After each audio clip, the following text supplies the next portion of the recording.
Hey, hello everyone. Good evening, happy Friday everybody. Oh, are we good? I think so. I'm just trying to get Modshoes to work on here as per normal, and I haven't turned it down. As prepped as ever. It just seems to be the absolute law that I never turn the thing down, do I? So let me just check it's working.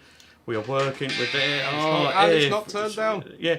Why is it you turn it down, but it doesn't turn down the media, as they say? Do you know what I mean? So anyway, we'll leave that for comments. So this evening we are going to talk about a thing I'll freely admit I've nicked off somebody else. There's a guy out there in America does a thing called Why Is This Song Great? And he picks one particular song and sort of takes it apart, doesn't he, Luke? He does. And it's fantastic. And I got it through Elliot Easton, who's a friend of the show's, and they did just what I needed, didn't they? And he basically pulled it apart, and he got so excited about certain bits, didn't he? And he was showing all the head. Now, he's done a much more, probably better a job than I'm going to take. He had all his studio gear. Oh, and it was amazing. Yeah. For nerds like us, the music nerds like us, it was fantastic. Oh, it was. Before we talk, what beer are we having today? Yeah. Did you run into the news agents and get this one, Luke? I might have done. All right, let's go to the close-up cam then and show everybody what it is. We've got nice Tiski. Tiski. Is it Polish? It sounds like it's Polish or Russian. Polish, I think. Oh. I always thought it was Tixie Licks. Well, you thought it was what? Tixie Licks? Do you remember that? Cough medicine. Yeah. I was just wondering what Tixie Licks. It's very nice.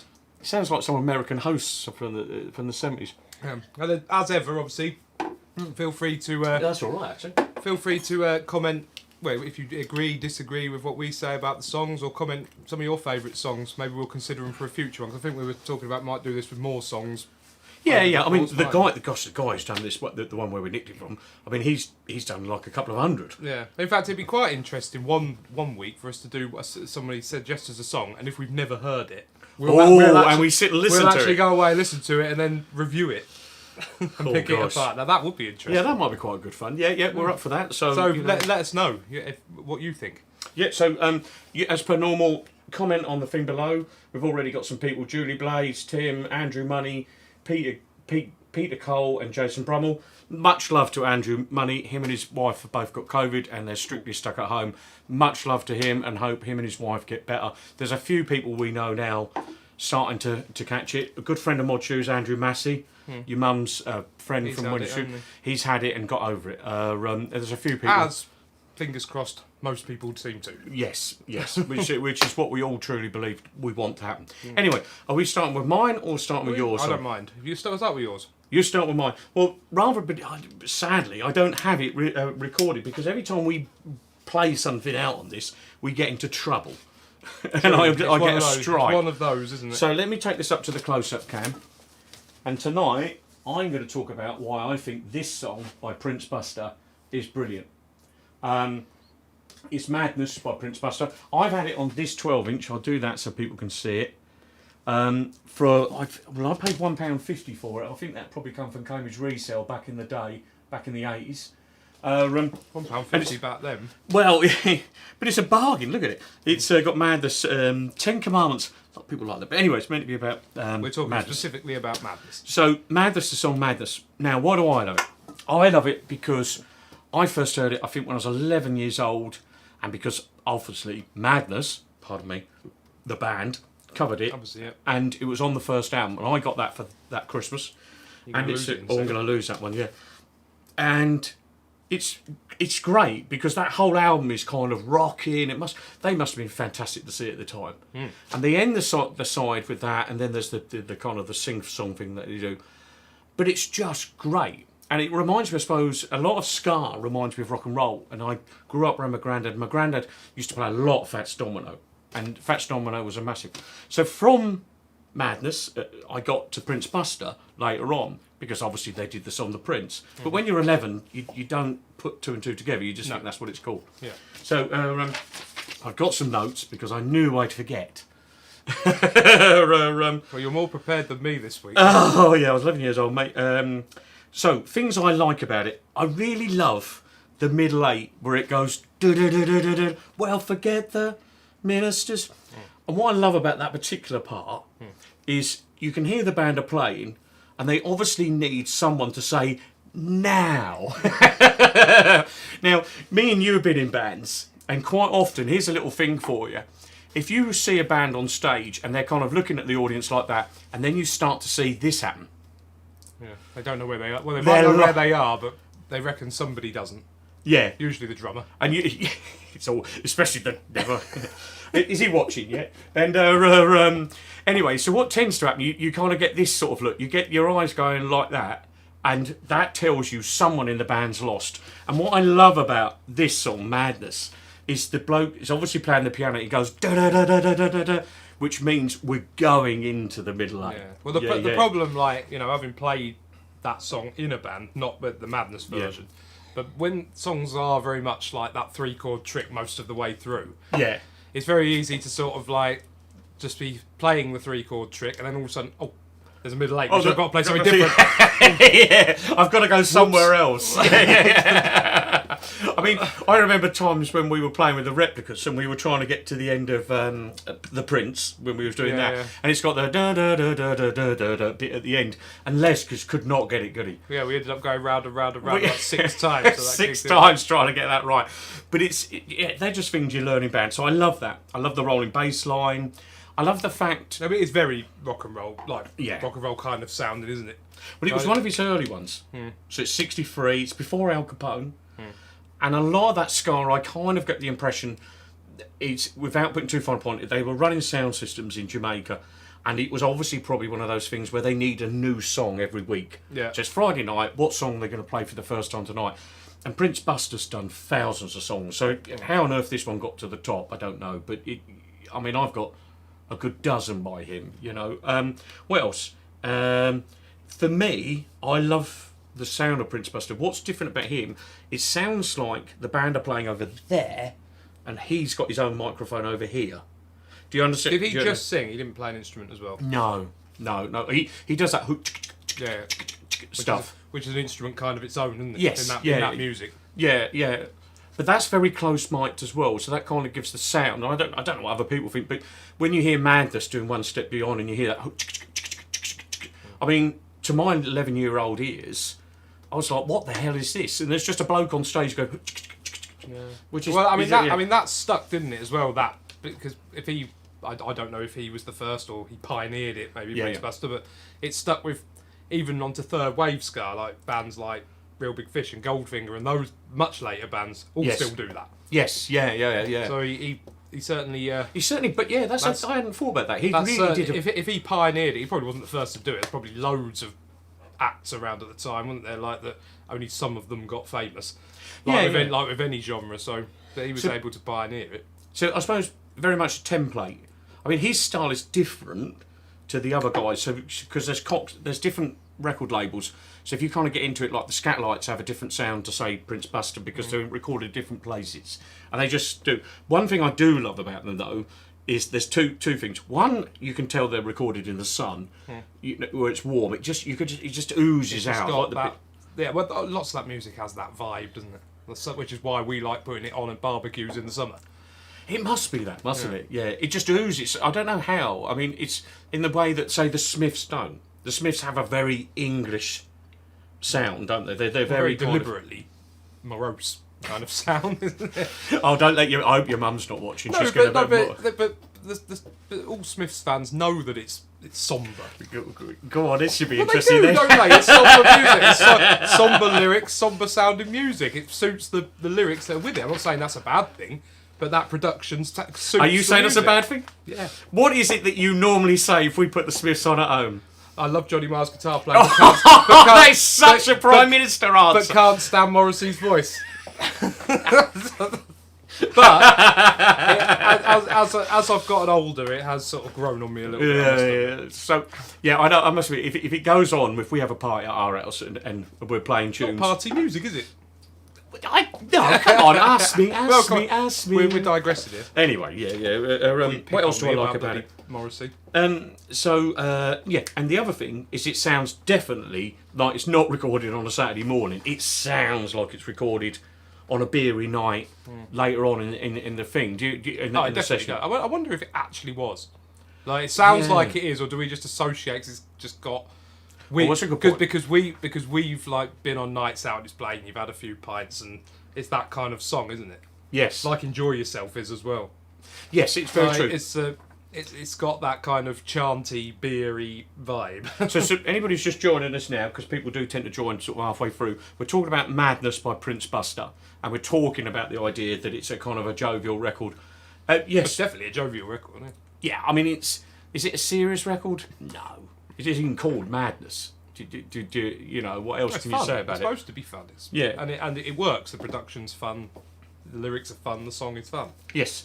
Now, boring stuff, just because I'm interested. My good friend Oxford Paul has got me a copy, so I can finally have it on 45 RPM on a small one. I've got a Blue Beat one coming, which I must admit, all the years I've been record collecting, I've never seen it in a box to buy. What's on the B side? Too Fake. Oh, I don't know that. No, I don't. I've online ordered Too Fake or Toothache? Yeah, as in ache. So, yeah, but I've got some songs by Buster's All Stars, and they've just got stupid names, and then you just think that's brilliant. Yeah. Yeah. Do you know what I mean? So, yeah, good. That's good. I think that's about it. So, do we like that one? Is that a good one to start? Oh yeah, it's brilliant. Yeah, yeah. It's a great song. I mean, if people were watching the video that we were referencing, you would have heard the song and they've all been taken apart and all that. But we, like Andy said, we can't do that because we get kicked off Facebook if we do things like that. What have we got here? Anybody agreeing, disagreeing? Well, I don't know. Let's have a look through. So we've said hello to a few people. Hello, Jonathan Reeves, Tina Woodcock. Who else we've got? Pete, this is already mentioned. David Sapata. Greetings from Los Angeles. Perhaps he's going to get furthest travelled. Andrew Money, thanks guys, getting there slowly. Tina Woodcock, who else we got? There's a few people. My mum's watching. Hello, mum. Lezer and Avis, one of my favourite. Carolina, one of my favourites. Oh, Carolina. Unless she means a song by Status Quo. Wasn't there one by Shaggy as well? But that's a cover of it. That is that, yeah. Right. Yeah. So Buster says it, and who else? Jacqueline Hall has put Wreck a Pump Pump, which is basically whiny grindy. Which don't get me involved into that one because that might come up later because that's got suggestive lyrics. Yeah, some absolute filth to be honest. Which, to be honest, surprises me that you haven't already mentioned. Well, I can talk about it if you want. No. Right. So that's enough of that. Right. Shall we move? I just want to do some advertising very quickly, Luke, and then we're going to move on to your song. Guys and girls, two things to note. We're going to go up to the close-up cam. We put these tights on the website today. These we put on a couple of weeks ago, and they sold out extremely quickly. We've got some more. I think they're £9, aren't they, Rambo, these tights? I think, something like that. They're really nice. I know nobody's got any money at the moment, so if you just want to spoil yourself with something little, why not? And of all things, we've got some new driving gloves called Cooper.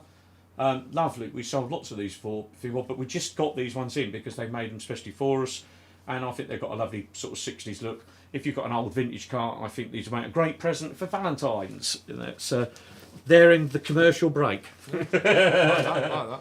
So, Luke, are you going to demonstrate your next song? I'm going to demonstrate it in a bit, but we'll talk about it a little bit first. Okay.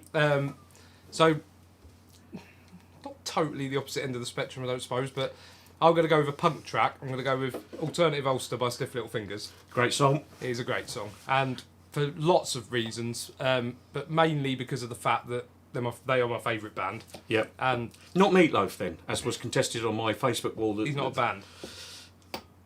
Good point. He's an actor. Actor? He's an actor. Yeah, he's an actor. Anyway, sorry, mate. I remember him in Fight Club. Yes. And Rocky Horror Show. But anyway, go on. But yeah. So, but you know, people talk about. I mean, I love punk rock. You know, the original punk rock. And people obviously talk about the Clash being the biggest influencers, as it were. But yeah. I just always think like those early Stiff Little Fingers records because I love like sort of later American bands like Green Day and stuff as well, and it's Stiff Little Fingers who influenced those. I really do think that. Yeah, I'll give you that. Like and obviously, Suspect Device was the first one, and John Peel famously played it pretty much on repeat, didn't he? Yes, yeah. Like, at the time, but which I love as well, particularly the album version. But Alternative Ulster, it's like. It's the first song to really recognise we use, as Andy knows, that chord pattern. Yes. Which, like, obviously is used in, like, in punk rock and later punk, you know, like, the American punk, and it just. It's a good point because I mean I think the Clash used it a bit. Oh, they did, but like in a different way. It really like. Is it nicked from the Who? Do you think it's not that sort of that sort of sound? Well, no, because what tended to happen was I always thought was like in sort of 60s records, you'd be having sort of a D, a G, and an A, like Kids Are All Right is or Substitute is, but then as it sort of moved on, like with that, it adds in the B minor into that, so it's not 3 chords, like it's 4 and played quickly between them. Yeah, and it does, and that as it does. Demonstrate then. Like you got so you plectrum. The so like we're saying about the Who there, Kids Are Alright would be same D, A, G, G, and A. A lot of 60s records do that. Yes. Whereas then Mr. Tambourine Man. Yeah, and but then the punk adds in that 4th chord, so alternative Ulster, it goes.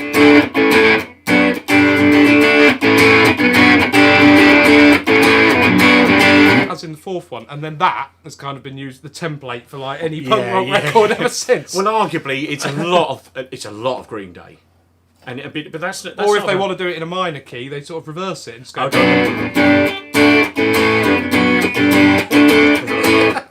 Yeah, like, it's those chords every time. But interestingly, like I always think as well, there's probably more nerdy guitar talk, but as Andy knows, like the Clash particularly played a lot of, as they call them, power chords or bar chords. Interestingly, Jake Burns from Stiff Little Fingers plays open chords like you might have done on an acoustic guitar. So he's not going, which he's playing them down there, which I think really gives it its sound. Oh, okay, right, all right. Well, but Billy Joel doesn't it? Billy. Oh, that's all power chords. But where does that come? Let's not get too hung up about guitar chords, but a lot of that's from Townsend, because I remember Roger Daltrey saying that when Townsend plays E, he plays that note, that and that note, so you only hear the E, you don't hear the chord. Does that make sense? Well, you get but that's definitely not true because can't explain. Yeah, but not all the time. But I mean, he means later on. So because it's the power chord. If you want like raw power, which is why it's called a power chord. Yeah, that's what you do, and because you can just go. You can do that. You can do that all day. Yeah. Sometimes not even. Sometimes just 2. Yeah. Okay. Like so other things just to quick. We must get onto just not just about the guitars. I know that's why you love the song. Oh, I love the song because this song, to be honest, I probably picked this one because it's one of the 2 songs by Stiff Little Fingers that most people are going to know. That and Suspect Device. Yes. Yeah. I mean, but my love of them goes much further beyond that. And as a songwriter myself, it's that style that I like to write in. What I find interesting about Stiff Little Fingers is that they have something to sing about. I mean, the Clash sung about being sort of bored. Whereas, arguably, Stiff Little Fingers has something to sing about. They lived in Ulster and they lived in all the Troubles. And so, I mean, if somebody from East Anglia tried to write about that, it could be convincingly angry, could it? No. Like you couldn't come from Downham Market. No. I don't know what's to be angry about in Downham Market. I don't know why I'm picking on Downham Market, or Littleport or Prickwillow or somewhere. No, do you know I suppose we're very lucky these days that in this country there isn't that oppression, is there? Well, no. So really, we're lucky that we can't get that angry about when we're writing music. You might say it perhaps in inner bits of London now, but let's not get into that. No, it's not. But the other main thing, obviously, with that song is the intro, isn't it? Yes. Because it's like, part of you might think why, but why not? It's if you go and see the band live, what Luke's going to do now, they usually end with it, and it's usually the encore. And as soon as Jake Burns does what Luke's about to do in a minute now, you've never seen so many happy ex-punks jumping up and down and just going mad like they're 16-year-old boys again. And it's brilliant. I mean, every time I've done it, I've gone and jumped up and down. It's just fantastic. Oh, it is. So it's like that's that. Go on.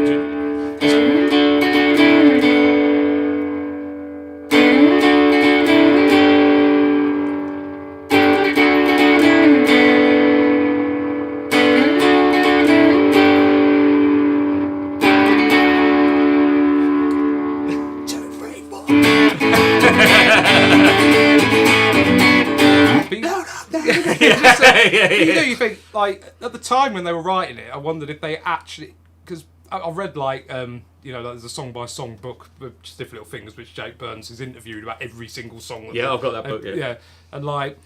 So he did obviously like plan out a lot of these things, but actually at the time, like a lot of songwriters do. But I wonder if he thought, when he wrote that intro, decided to do that just on a guitar before the song kicks in. He thought that is going to be something that's going to announce this song live, and it's going to have that in his head before, as he was writing it. Yeah, I mean, I'll freely admit we nicked it for the buzz. I fudged that, and do you know Down Down by Status Quo? Yeah. And that, I mean, Status Quo, whatever you might think, I quite like Status Quo. Not all the Army Navy, but all the 70s stuff. And they've got one of those, and it's just builds, and you know it's coming.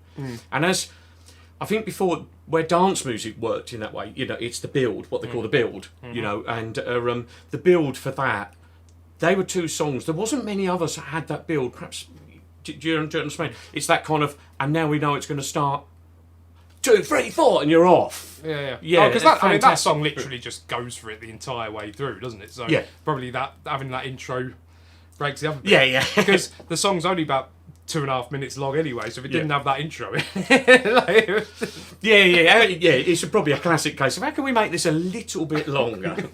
How can we add another 30 minutes to it, or 3 minutes or whatever to it? What else? Anything particular? Is anything about the lyric, or is it just the sound? The lyric, I can't really talk about the lyric again. Like say, like we know that it's very angry, but obviously it doesn't. It's not about your life. No, it can't resonate with me as such. I just for me, I love the guitar work. I love the way it's fast, and the way it just goes for it, and the sound, and like I say, that chord progression. And the way Jake Burns sings is like, because it's so heavy, isn't it? It's guttural. It's heavy for the time. Yeah, it's really heavy for the time. Which is probably why, because they're my dad's favourite band as well, and so I grew up hearing them, which is why I now love them. But then went on to which I could have talked about my guilty pleasures, couldn't I? Much heavier stuff. Because if anybody checks out the album version of Suspect Device, that's really that must have been to hear that at the time must have been so intense. Yes, I mean I had the Who on yesterday, and something like My Generation, where it's making that cacophony of noise at the end. You imagine being a kid in 1965 and hearing that. I can imagine. This is why parents used to go, "What the hell is that?" I remember your granddad saying to your mum, when she was playing Joy Division for the first time, and your granddad said, "What is that? That man cannot sing. Turn that awful music off." Do you know what I mean? And it was a real kind of moment, Whereas that's the point. The point is, it's meant to be emotive. You don't necessarily want to listen to it on a Friday night because you're cheery.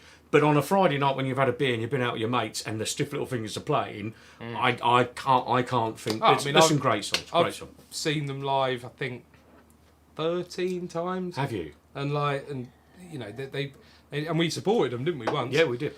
And they never fail to disappoint. That's the thing. They're very, very good at it. Yeah, they are. Anyway, we're rabbiting on now. Yeah. So it's Friday. What else to say about it? I don't think there's a few things. If you want to go and find it, you can go and find it live on Finbob. We should post up some links to kind of the ultimate versions. Other Stiff Little Finger songs. Silver Lining's one of your favourite. Silver Lining. Well, any of those. The first 4 albums by Stiff Little Fingers, Inflammable Material, Nobody's Heroes, Go For It, and Now Then. Yeah. Listen to them. Yeah. you won't regret it. That's all good. What are we talking about on Tuesday? I don't know. I think if somebody suggests us a song to pick apart, we should do that. Collars. What was it? Collars, I think. Ah, yes. So on Friday nights, that's why I wanted to mention it. On Friday nights, we were always kind of a bit more music related, and a bit more jovial because we want to have a drink. So that's why we do that.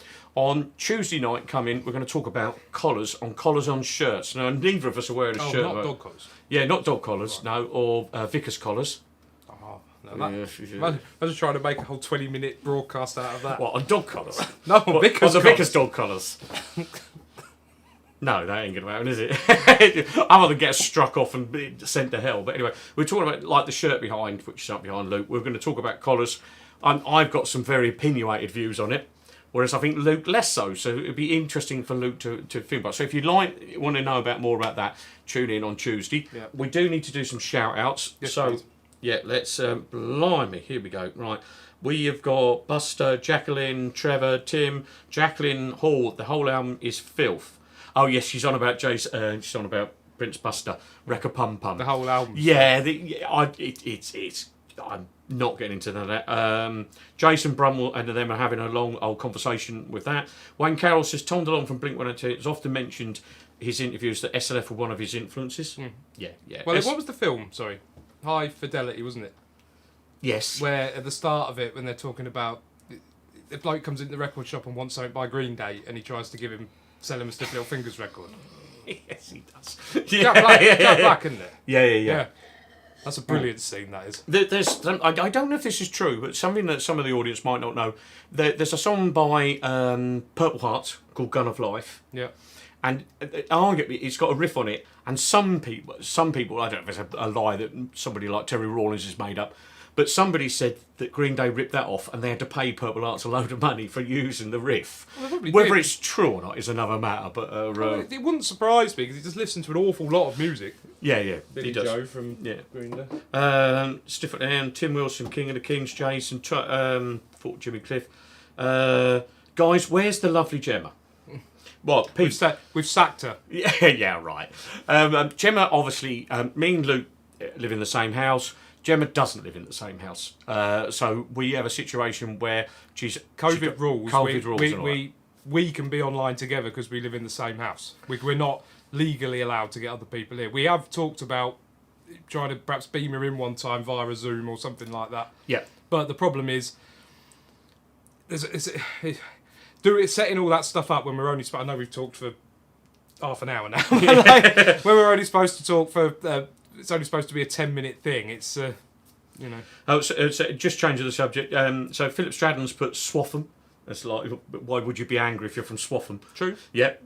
And so there's some other people. William and Sarah watching. Peter Cole. Down Market. Is that a record by Chaz and Dave? Yeah, it should be. Good. Down on Market. Yeah, that's funny.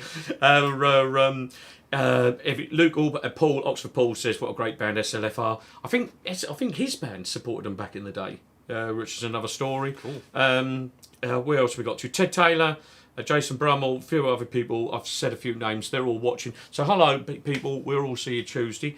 Is there any other business? I think you did it in the commercial break, didn't you? Well, I did.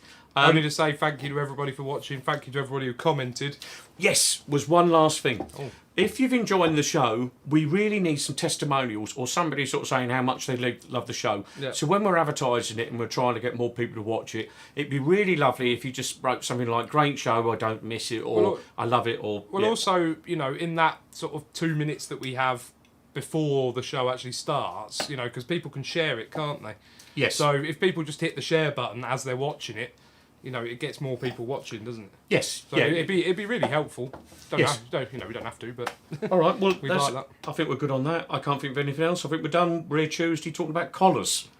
So I shall look forward to that one. Yeah. Well, Jason Brummel was telling me on some mod forum that he's in. They had a whole conversation about what's the most mod biscuit. And gingerbread won. So with Why? that, I don't know. Jason will probably tell us in the comments. Please, Jason. We'll see you on Tuesday. Have a lovely weekend, everybody. Have a lovely weekend. See you Tuesday. Bye bye for now. Bye